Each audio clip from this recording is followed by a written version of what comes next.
Hi, everyone. Welcome back to the Earthdawn Survival Guide, the podcast for all disciplines, paths, players, and game masters, and the Questors, Josh and Dan. I am Dan. I am Josh. And on today's podcast, we will be discussing all things stalkical, because we're going to talk about the path of the Horror Stalker. My words are getting worse, man. I'm sorry. Wow. It's just been one of those weeks. Stalkical. Horrifical? I don't know. Anyway. That's better. Horrifical? We'll go with horrifical. Why not? We can do that. If you have any questions for us about anything we are going to talk about or have talked about or will talk about tonight, feel free to email us at edsgpodcast@gmail.com. I think this is the episode a lot of people have been waiting for that haven't actually said they're waiting for it, because this is one of those, this path is so Earthdawn specific, and I've had many a player make a specific Horror Stalker in previous editions that I think this one actually might be the perfect, it's not the antithesis I'm looking for. That's not the word. The perfect melding of the synthesis. Thank you. Perfect synthesis of what the Horror Stalker should be, what the path should be, and what the discipline used to be, all rolled into one beautiful path. So what is the development from first edition to now? Can you run us through that real quick? Yeah, first edition introduced the Horror Stalker in the Horrors sourcebook. This was a discipline that only had 10 circles. In first edition, not every discipline went to 15. Some quote-unquote lesser disciplines, some of the racials, for example. In fact, I think all of the racials maybe only went up to 8 or 10. The idea being that they were not as followed, their magic was not as developed enough as the core disciplines to reach the pinnacles of ability that warriors and archers and so forth could achieve. Yeah. The idea behind the Horror Stalker was this is a discipline that is dedicated to hunting and fighting and slaying the horrors. And it got a couple of neat tricks, which we'll talk about because those carried over here into the Path version of it. Mm-hmm. And it was always kind of a popular discipline, in a sense, especially if you've got a horror-focused game in Earthdawn, because while the core disciplines, the core 15, all in their own way, draw off of a wide variety of mythological and legendary and literary archetypes, the Horror Stalker is uniquely Earthdawn. Totally. The closest things that are sort of equivalent to it, if you look at Warhammer Fantasy, for example, you've got the Troll Slayer and Demon Slayer classes or professions or whatever they're called in that game. Yeah. That are character archetypes that are devoted to going after and fighting big, nasty enemies. You kind of, in some other fantasy games, you might have demon hunters or something along those lines, but nothing that really jumps out at me as something that really takes aspects of the setting so well and builds an archetype around them the way that the Horror Stalker did. Now, there was kind of a problem with the Horror Stalker in one sense, and that is that horrors, generally speaking, are powerful, nasty, dangerous opponents. And sneaky. And the more powerful and dangerous they are, often the sneakier they are. I mean, you've still got some super powerful ones like Ubir, who's basically like a kaiju snake lizard that lives in the Serpent River. Yeah. That's just a big, nasty, physical... Like, there's some magical powers that it has, but its threat is largely of a physical nature, as opposed to a moral or mental situation. But the Horror Stalker doesn't have, or it didn't make a lot of sense in one way for a discipline to actually be able to advance much if their whole thing is going to be going after horrors. They are fairly likely to get into a situation where they might bite off more than they can chew. What? No. Leading to a short lifespan, short career, and potentially lack of experienced mentors to learn from. The Horror Stalker worked really well as a second discipline for people to pick up. Like they would have one of the core 15 as their primary and would pick up Horror Stalker as a secondary because their primary would provide them with the more baseline survivability, and then that would get augmented with the tricks of the Horror Stalker. The special abilities that they get. Yeah. Which is, in a sense, kind of what paths are, is that it's something that you take on as a secondary to your primary discipline. So that was kind of the situation, and the Horror Stalker is one of those. I never had one in any of my games, so I'm largely going from anecdata, just having talked about them over the years. Very popular, very flavorful, very cool, but standing on its own as your only discipline is not great. It also kind of suffers from the same kind of situation that you would have with not a light bearer. The same kind of situation that you would have with a liberator. Yes. Especially from first edition, where by following that discipline, you are largely making a statement about what kind of game you want to play. Yes. With a liberator, you're going to have a game that is going to be revolving significantly in some sense around and be a game about slavery. Yes. Over and over and over and over and over again. Yeah. With a Horror Stalker, you are going to have a game that is largely going to be about and revolving around horrors, which is fine because that is a large aspect of Earthdawn. Yeah. But it does potentially raise into question character motivations and how, if you as a game master have adventure hooks or story ideas in mind that don't revolve around horrors, especially if you're going to be dealing with stuff that's revolving around, say, the ongoing storyline of Barsave, with Thrall versus Thera and Iopos and the Dinarastis, there aren't a lot of horrors that are really involved in that story. And so it can make motivating a Horror Stalker to get involved a little bit weird. So that's kind of all of the background there. Yeah. And that situation with the Horror Stalker discipline from first edition and later editions working really, really well as a second discipline plays really well into the idea of a path, which we've discussed. But it does a couple of things by the basic requirements in order to join a path in the first place mean that your character is going to have a certain expected baseline competency in their primary abilities, whatever they might be. And then the Horror Stalker supplements those with their own cool tricks and abilities. Yes. Because they won't even look at you. To hit fifth circle in the first place. Right. One of the other things that the path does, and the essay that we had written for the path, is providing a little bit more of a story framework and background and motivation for why somebody would follow this suicidal mission.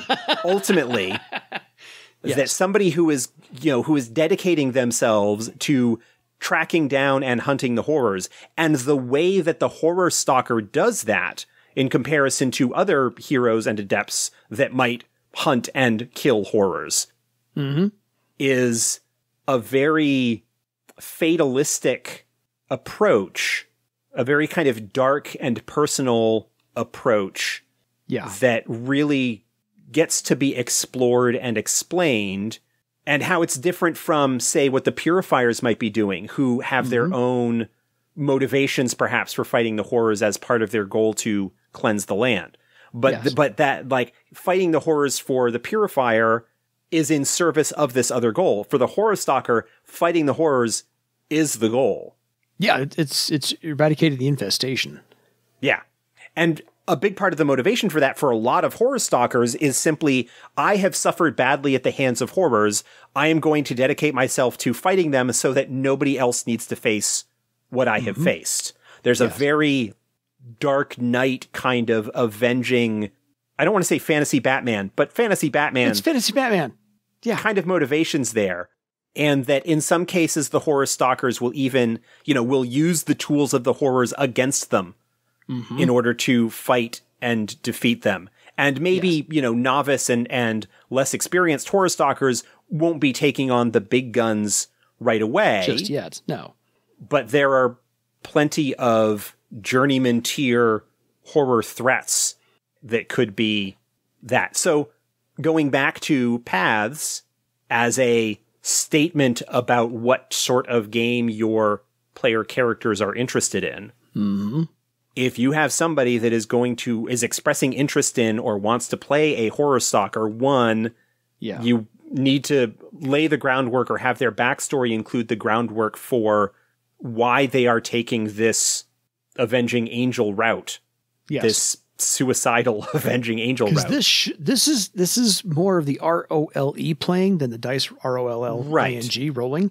So this is where you need to work in a whole lot of story and a whole lot of the character aspect of the role, ROLE, that they want to play and present to the group and or the larger world around them. And I came across a line not in the essay. I want to make that clear. I came across this in another book I was reading, and it's one guy who's very deadly serious about something telling somebody else, yeah, you're the dreamer, and you get to be the dreamer because people like me make the hard calls and have to live with the consequences. And that, I think, is the perfect statement that a Horror Stalker would make. Yeah. There's an obsession. There's a darkness to the Horror Stalker. Like that attitude of hard men making hard choices. Yes.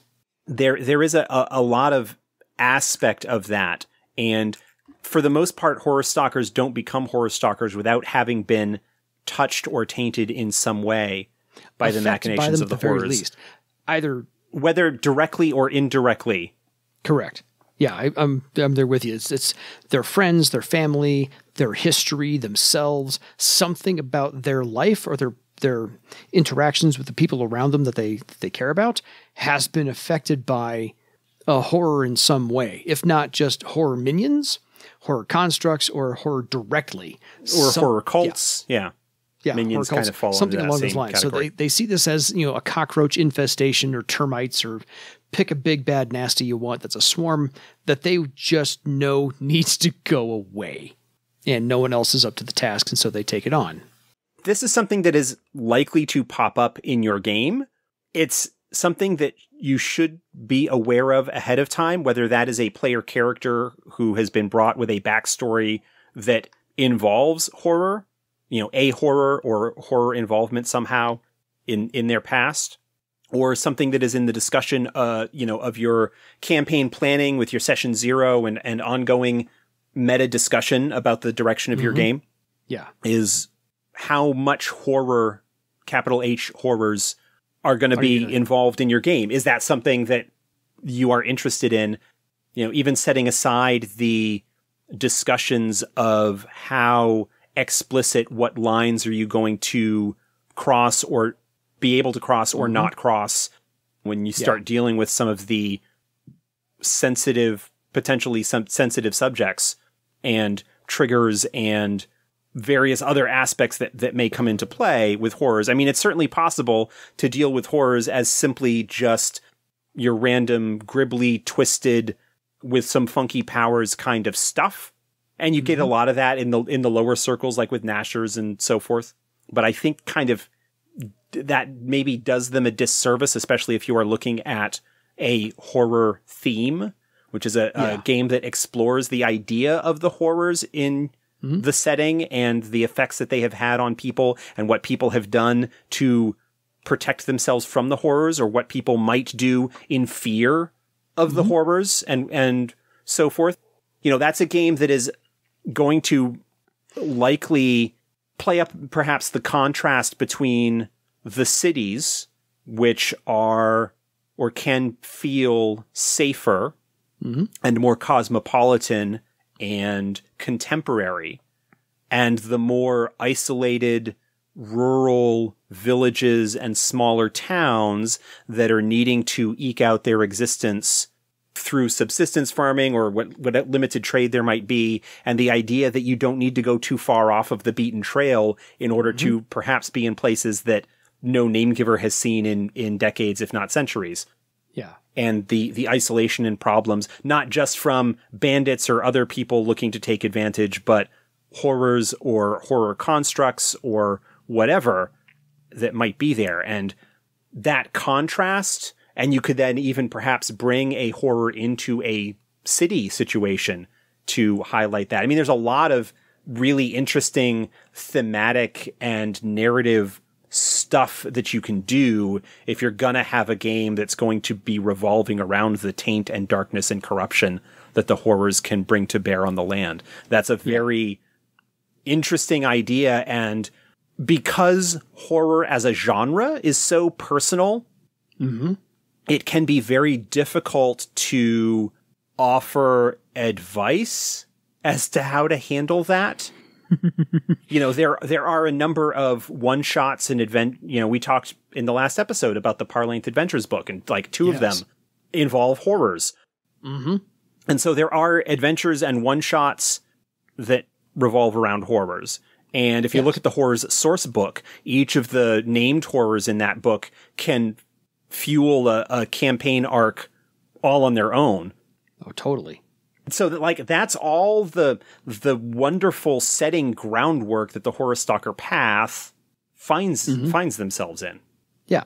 So, like you said, there was a limitation for the Horror Stalker as its own discipline because of all this focus on you need to have a horror almost all the time out there.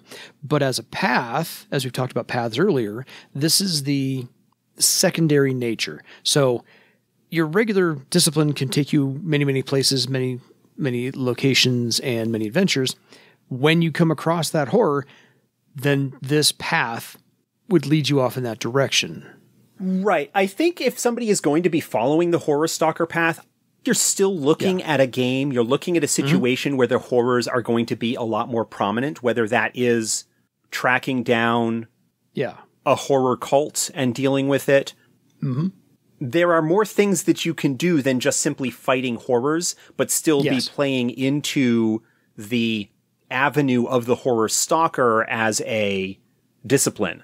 And that is looking at a more long-term plan rather than a sort of horror of the week idea. Oh, well, this week, we're going to be fighting Nashers. Next week, it's going to be this little bit more powerful horror. The week after that, it's going to be another little bit more powerful. And like work our way up, kind of like some kind of Street Fighter tournament of horror after horror after horror, and really maybe more developing an ongoing story where perhaps you are dealing with cults or minions of a horror or constructs or things like that, or I mean, even potentially multiple horrors, but not reduce it to a simple, what stat block are we going to go up against this week, and trying to develop some kind of narrative and exploring the thematic things and the questions that raises in terms of the people of Barsave and what they have done and what they might do in the face of this cosmic threat. Yes, because there's a whole lot more, just having the overt horror, and I do mean that in both ways, the horror itself and then the horror of, oh, this is a nasty thing that happened. You have to remember, horrors are insidious. They're slow moving. They're patient. They infect one at a time to see what it does. They feed on that, and then they kind of go from there. And many of the more interesting horrors are. Yes. Some are overt, but a lot more are covert because they don't want to get found out. That's the whole point, is they just get to keep feeding and have nobody know. So it's a buffet for them in that regard. So the call of the Horror Stalker has to be driven mostly from the character or the player themselves to want to add this on. And it does require some extreme focus and some perseverance. Not that any discipline is off limits to join this path, because again, you're joining a secret handshake society and doing a blood oath and so forth and so on. But some are more prominent than others as a discipline. Nethermancers are featured, warriors Duh. Weaponsmiths have the focus and the perseverance. Sometimes some archers, sometimes some scouts. But again, nobody's off limits. And this is not racial specific, so anybody can join as long as you have that drive and that almost desperate devotion to eradicate the horrors as you come across them. So, one of those things. However, Horror Stalkers as a group pattern really don't like to admit Questors because you're dividing your focus in that regard. Yeah, Horror Stalkers really are single-minded. They have a mission, and that mission is to eradicate horrors from the face of the earth, even if that means that they individually need to go and plunge steel into the heart of each and every one of them. Yes. I think the fatalism, the darkness, the acceptance that this is my mission and I will not complete it, but I will die in the effort. That there is a resignation there of the ultimate end that this path leads them on that runs counter to the path of the Questor, which is one that generally celebrates life and is about the furtherance and celebration of brightness. I think that Horror Stalkers probably have a deep respect for Questors in one sense, because the Questor is in some ways like the epitome or the personification of those things that the Horror Stalker is defending. Mm-hmm. That the Horror Stalker goes into the darkness, goes into the shadows to fight these things so that the passions, the Questors can tend the light in those bright points of civilization. Whether those are the halls of Thrall or an isolated village out in the hinterlands. Yeah, you get to be the dreamer. You get to be the Questor because people like me make the hard calls and live with the consequences. So it's... I'm now suddenly like getting some feelings of Jack Nicholson from A Few Good Men. Yes. The speech that he gives there when he breaks at the end, where he's talking about, you don't like what I do, but you need me there. Yes. You want me on that wall. Yeah. I don't think that the Horror Stalkers generally have that arrogance about them. No. But I think there is still that, yes, we are shunned. Yes, we are loners. Yes, we are isolated. Yes, we are not trusted because of what we do. But you also recognize the need for that to be done. And that's okay. I have accepted this mission myself. This is my own choice to do this. Mm-hmm. I agree. I don't think they have the arrogance, but I think they have the resigned determination. Yeah. That it needs to be done and nobody else is stepping up, so here I am. That's my take on them. I'll go with that. Because nobody seeks this path for altruistic reasons. Well, they seek it because as you pointed out, they were touched or they were compelled by something a horror did to them or to their loved ones. Or they've seen its effect on, society at large or a group of people or a population. And so, they're like, okay, they have this. They have come face to face with the abyss. They are there's a lot of inspiration, fictional pop culture inspiration. Yes.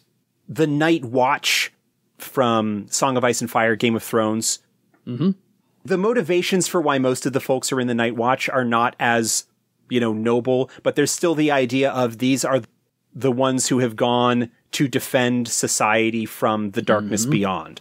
There's the feeling like the drift pilots in Pacific Rim, the ones who were piloting the big mecha robots in that. Yeah. A lot of the darker anime kind of thing. There's a Attack on Titan, the hunters against the giants in that. Yeah. There are some inspirations and so forth that you can take there in terms of some of the obsession and focus and drive and madness in a sense that kind of goes along with following that path and doing what needs to be done.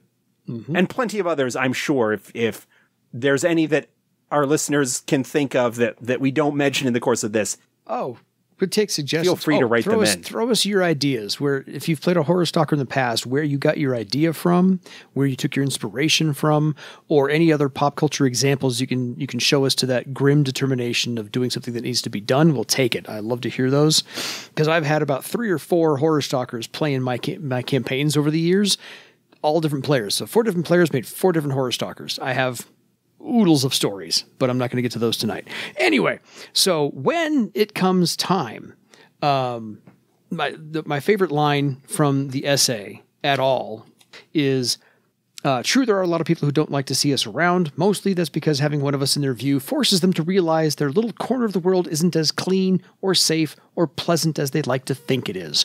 Nobody likes having to adjust their worldview to take account of something unpleasant, and they particularly hate having to do it when it doesn't directly affect them. So I just like that. It was appropriate. It's appropriate for 2020 and 2021. So I'm going to go with that. So when you are seeking the path of the Horror Stalker and you're looking for the group to join, I think Horror Stalkers will find you as much as you'll find them. So it's kind of a mutual discovery.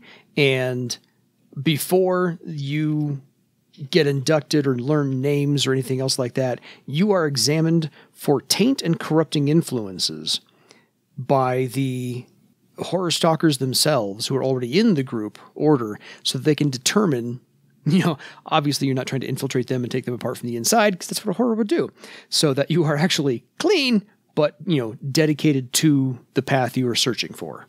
And in contrast to the Windmasters, which are a much more, because we talked about the Windmasters previously. Yes. They're a much more sort of formalized structure in one sense.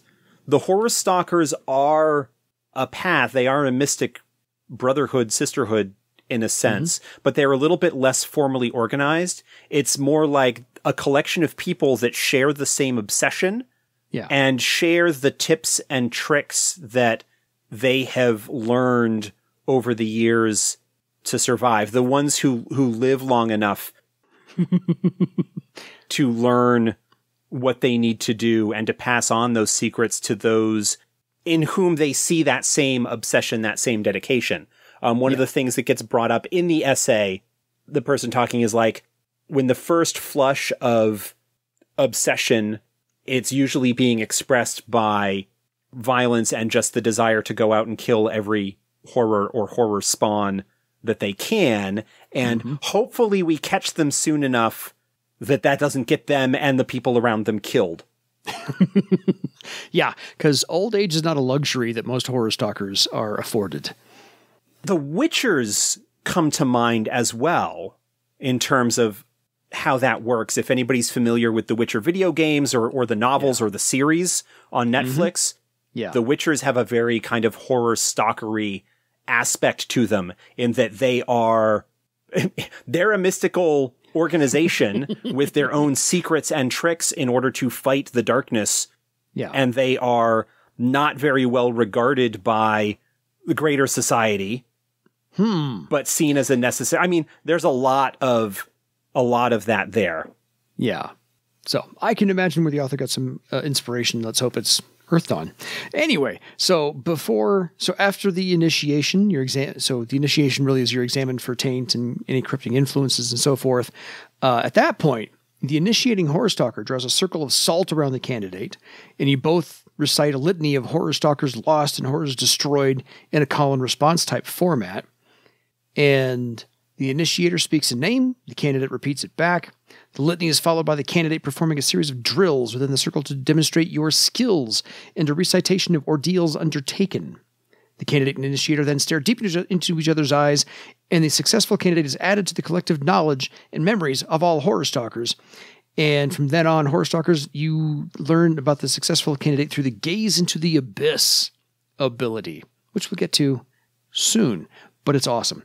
Anyway, so after that, your ordeals and advancement are, of course, bigger and better, nastier horrors, but also what you learned and any failures you had along the way so that you can reflect upon those and get better and not make mistakes, because the horrors will, of course, look for any chink in your armor or any fault in your game and take advantage of that to mark you. one of the things that the Horror Stalkers collectively try to instill in newer members of the path is that there is no shame in being a little bit cautious and scoping out a situation to determine whether you can handle it before charging in blindly. And that while, yes, ultimately I am going to meet my end at the hands of a horror spawn, there's no sense in throwing that life away needlessly. Because if I'm careless and get myself killed going up against something that I should have known I wasn't going to be able to handle, then that is a loss to the mission. Yes. A lot of Horror Stalkers kind of depersonalize themselves, strip themselves a little bit of their connections, because those connections with other people can be leverage for a horror to use against them. But there's also a question, and this comes up quite a bit in the essay and some of the game information after that, is there are some Horror Stalkers who take their obsession to what some might consider like evil ends. Yeah. Killing everybody in a village to make sure that the taint is destroyed. Yes.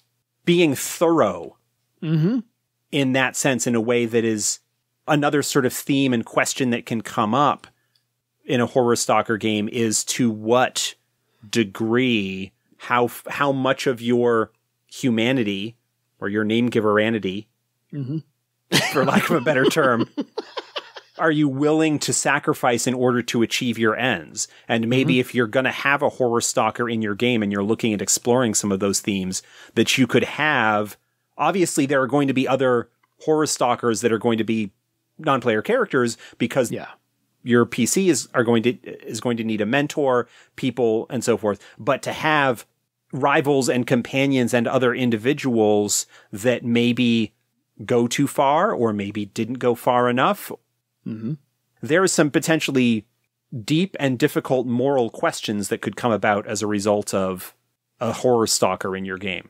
Absolutely. And your advancement rituals, of course, as they should, get harder and harder, and you have to be approved by higher and higher ranked members, because at rank 5 group pattern and rank 9 group pattern, there's a tribunal of Horror Stalkers interviewing you as to what things have done. And this is when, again, we get back to that ROLE playing, because the candidate demonstrates their skill within the circle, but reciting a self-analysis on what you've achieved as a Horror Stalker, where you failed, and how you plan to improve. And so this is that aspect of, okay, Game Master is going to ask the player. This is, another interview for your character. So this is a lot of ROLE playing your character and your remembrance and so forth and so on. So yeah, keep a journal of what your character has done, and any faults you had or any failures in your game plan and so forth and so on, because that's a whole lot of role-playing involved, not a lot of dice rolling. And I like that aspect of all of these paths allow for a lot of that.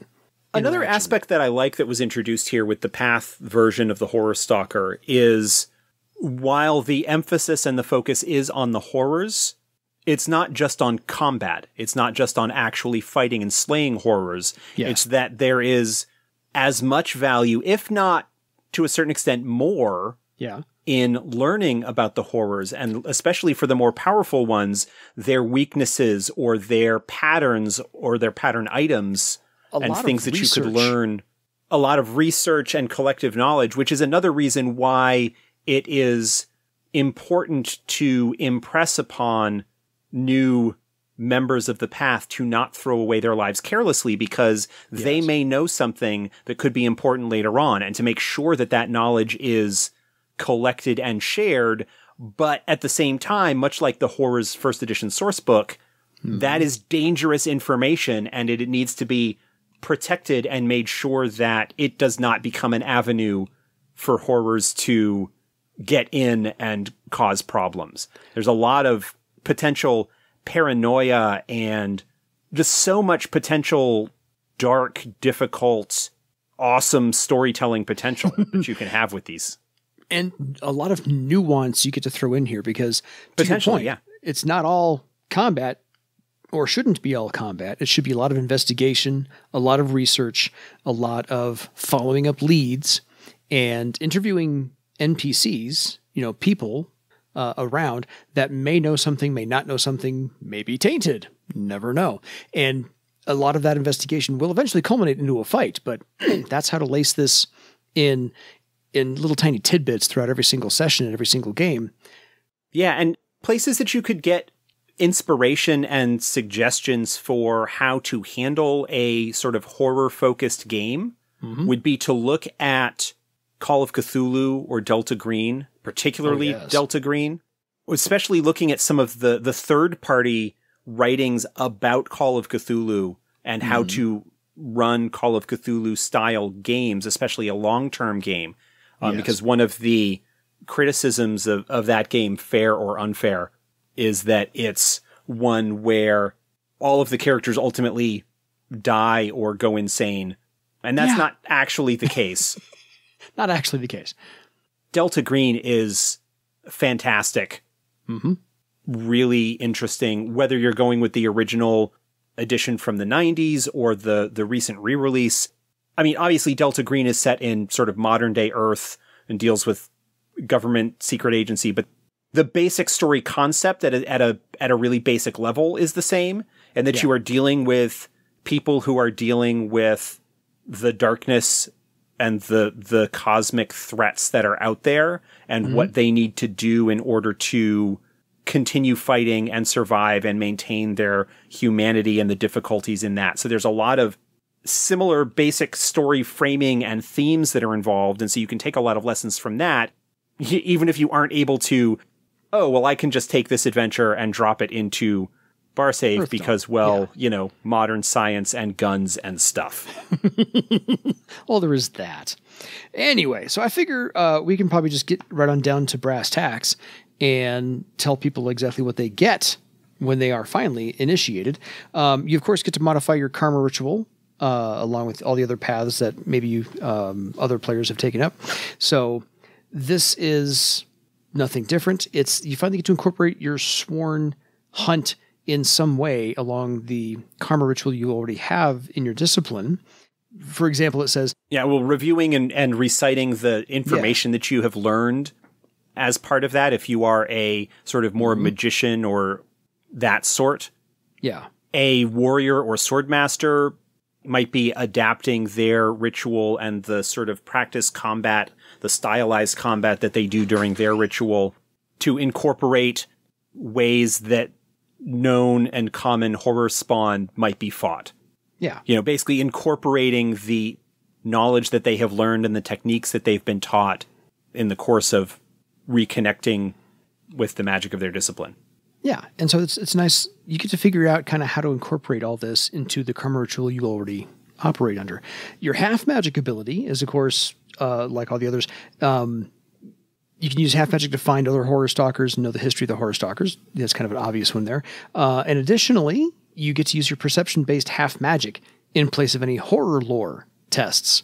So that just modifies that skill. So that's kind of awesome that way. Yeah, the idea on that, of course, being that as a horror stalker, as you advance in your ranks within that path, you are going to learn more about horrors and so forth, and potentially be able to take advantage of that knowledge without necessarily needing to buy ranks in the skill equivalently. Yes. So along your 10 ranks in your Horror Stalker... before we get into those, let's actually talk about the specific requirements for picking up the Horror Stalker path in the first place. Right. Sorry. Skip that part.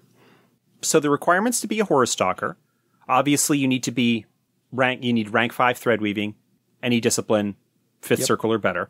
And actually the only other requirement is that you complete a Horror Stalker ordeal. You basically need to meet the requirements that they set you in order to be initiated. There's no required talents that you need. There's no skills that you need at a minimum rank.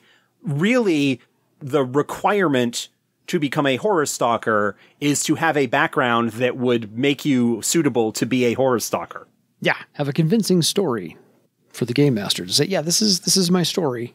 This is why. This is my dedication. This is one where, unlike many of the other paths that we've talked about so far, where there is some mechanical reflection of the dedication and study in order to meet those requirements. Horror Stalkers are, in a sense, willing to take just about anybody. Yeah. But they are only going to take people that they believe are suited to follow that path. Mm-hmm. So, yeah, make a good story. Got to have that one done. So, when you get initiated, your bonuses, you get 6 bonuses out of your 10 ranks. So they come at rank 2, 4, 6, 8, 9, and 10. You get a mystic bonus, a physical bonus, another mystic bonus, another mystic armor in there, another physical defense bonus, and then a recovery test. And all of these, as we said before, do stack with your discipline bonuses. So joining a path has more than one set of additions to add to your character. You get all these defense and armor bonuses, but then we finally get down to your talent options. And there's 3 ranks of talent options. Your journeyman, warden, and master tier talents options. So at rank 1, 2, 3, and 4, you get 4 of these. And we'll get to the new ones at the end. Astral sight is if you don't already have it. This is really helpful. Awareness, because if you don't already have it, can't figure out how. But there you are. Danger sense. Oh, gee, you're going to go against horrors. That's kind of useful. Mystic Pursuit, also incredibly useful. Research, as we mentioned earlier. Stealthy Stride. Why would you not want to be quiet? Suppress Curse, which I think is very right handy. Up to Horror Stalkers. Yeah. And Steal Thought, which, I mean, all of these are big does, and you should. Yes. And then the thing that you might notice, having gone through this. Yes. Because they've got a couple of others, but those are unique. Left. We're going to talk about them shortly. Yes. But there's no melee weapons. No. There's no attack talents that they get access to. Combat. Yeah. The idea being that what the Horror Stalker path gives you are more tools that are useful in tracking down and facing the horrors. Suppress Curse. You're going to be facing curses or cursed items or getting negative effects on you from a horror or horror spawn.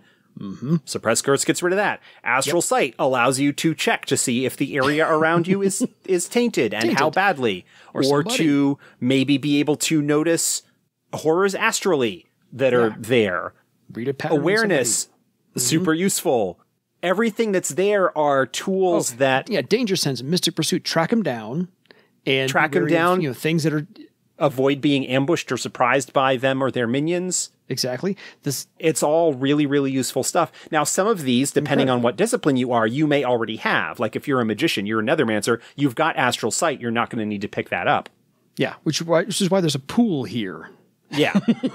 Because they've got a couple of unique tricks, that's what most people are likely to be focusing on. Again, the idea of most of these paths is to give you access to some neat special abilities for a lot of them, and then have a couple of places where you might be able to supplement what you've already got, depending on the style of character that you are. I mean, if you're taking a scout into this, you've already got awareness at a nice high rank. Danger Sense, probably. Mystic Pursuit, definitely. And Stealthy Stride, more than likely as well. So you don't necessarily need those. But let's get to the 2 new ones, because one of these is going to sound very familiar. By the way, Horror Stalkers get more than 2. Horror Stalkers get a lot of new talents. They get 2 at this novice tier, but they've got more that we'll talk about. But the first of them, bunch coming up. These are going to be great. So Bear Mark should sound familiar because that was the key thing it was probably based upon in first edition. Yes. Second circle, you got Bear Mark. And so what's the difference between that edition of Bear Mark? I have not refreshed myself on what the previous version did. I imagine that it did something very similar.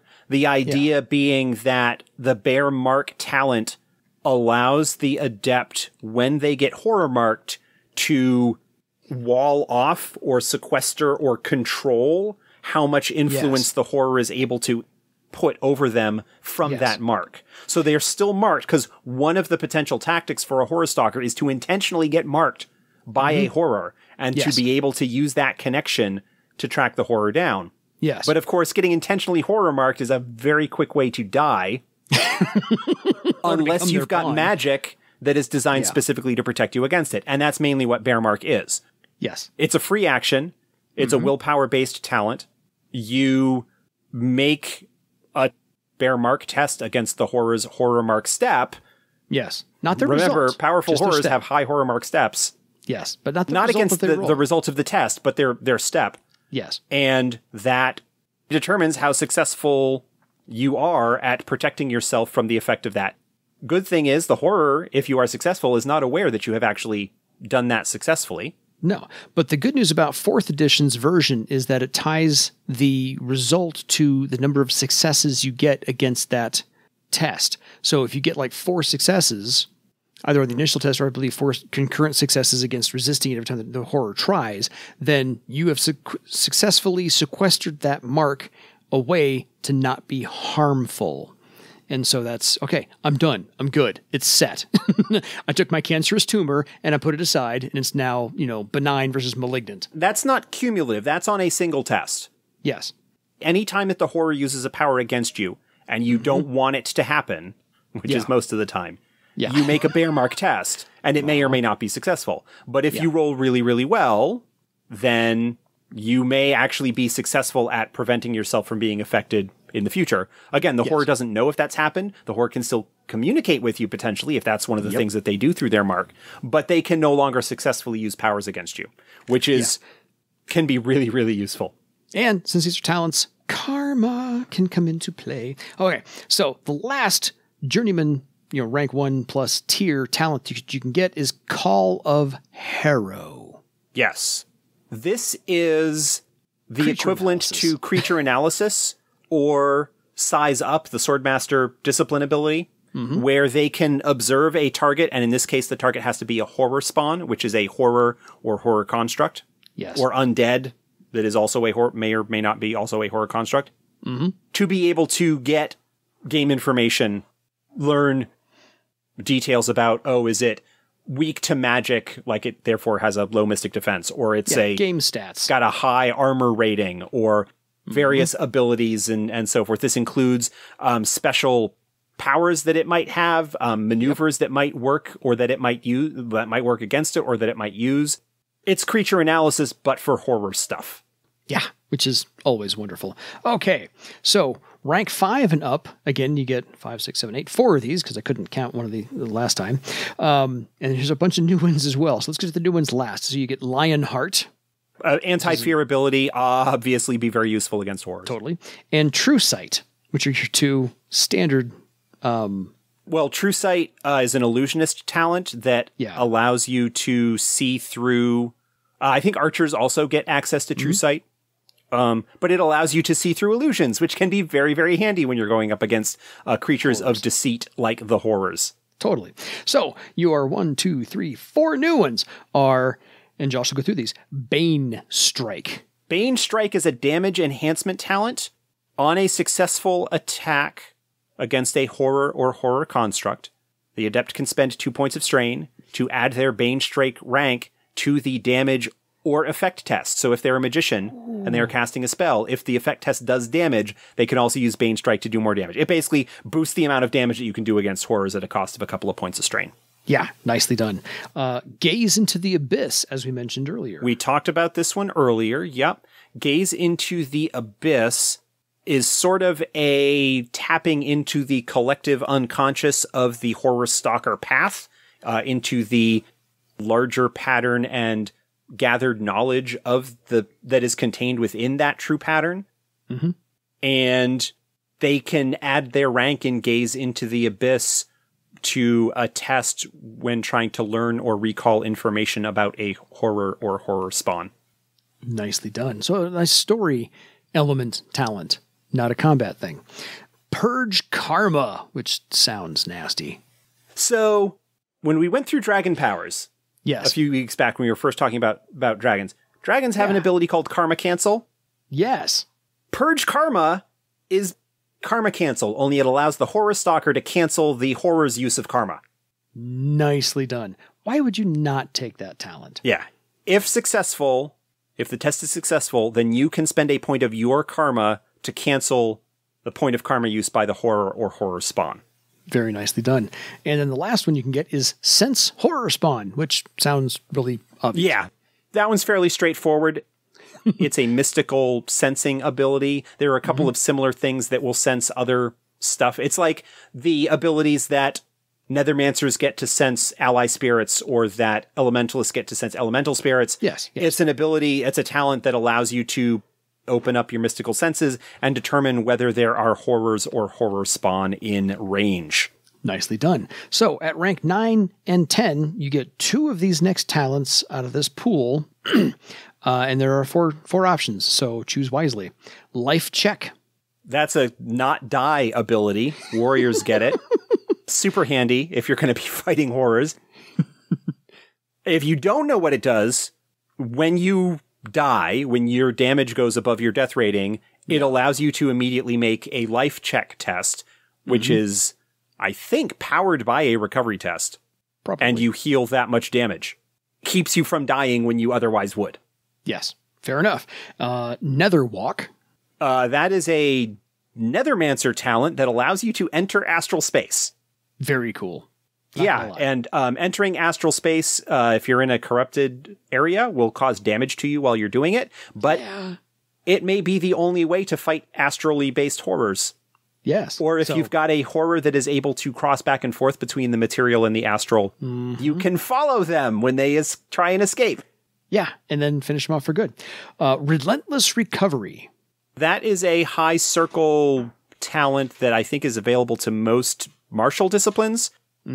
Relentless recovery does not provide any bonus recovery tests, but it replaces base toughness when making a recovery test. Okay.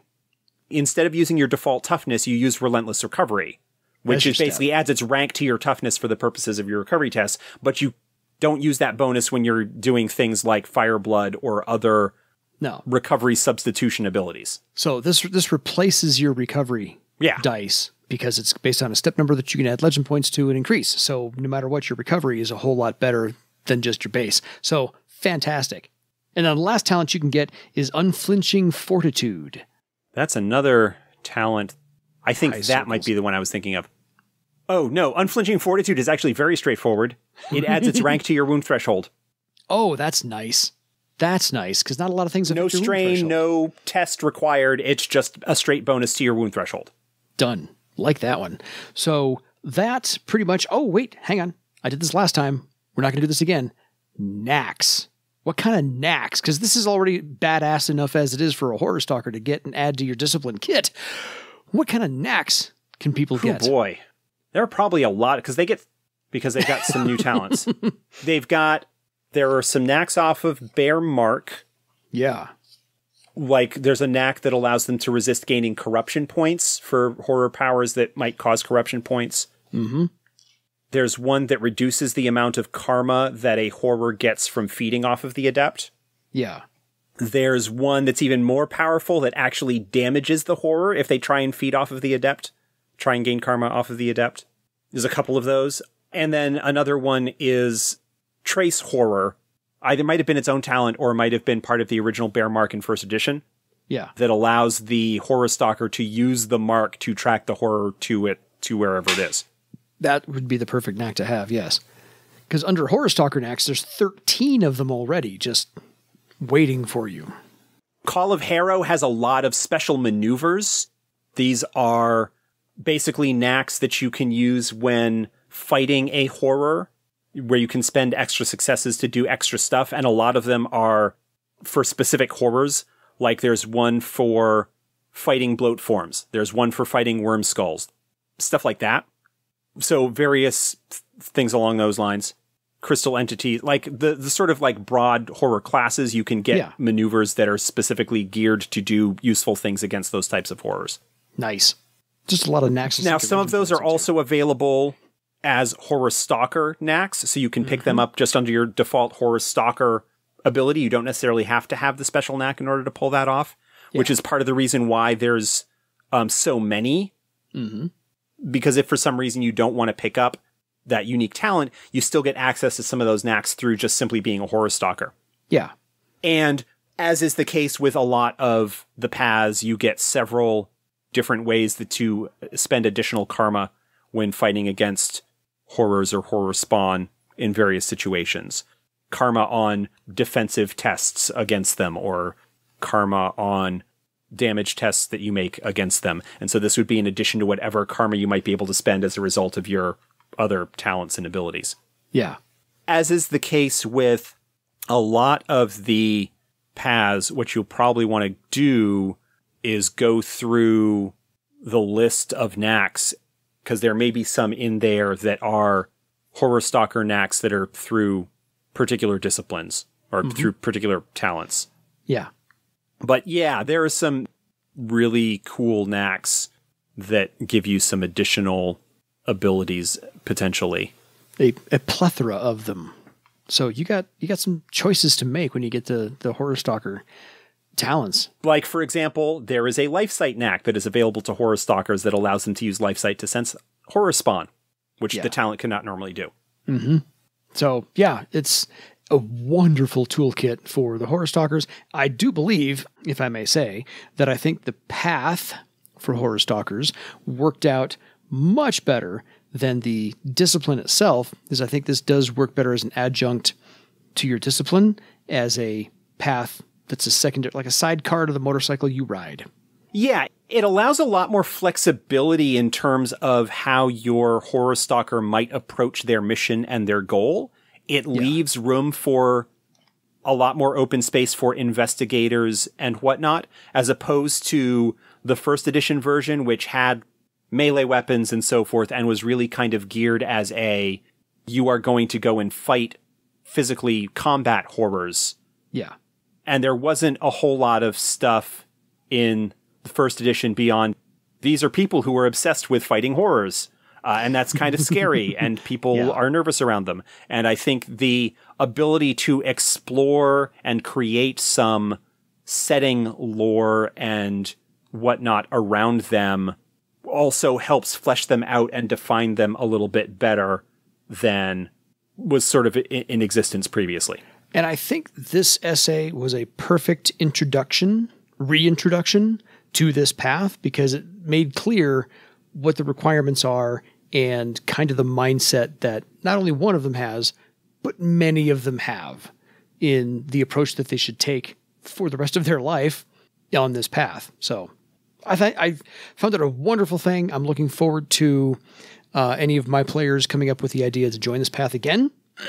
Or I don't have a player that wants to join this one just yet, but I'll see if anything happens to my character in the meantime, where maybe I all of a sudden want to. So until next time, folks, if you have any questions for us about the Horror Stalker or wonderful Horror Stalker tales, would love to hear them, or pop culture references that we didn't think of, by all means, send them to us at edsgpodcast@gmail.com.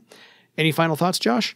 Haven't mentioned it quite so much lately, but as always, if you follow the show on a podcast platform or app that allows you to rate and or review, it would be great if you could do that, because that makes it more likely that people will encounter us, just kind of in passing. Obviously, if somebody is looking for Earthdawn podcasts, they are likely to find us. But just generally putting it out there. And, you know, if somebody does find us and sees that there are reviews and ratings, they will know that you recommend it. We'll take it. So until next time, folks, it is time for you to go stalk your own legend. See, that's a good one. Good night.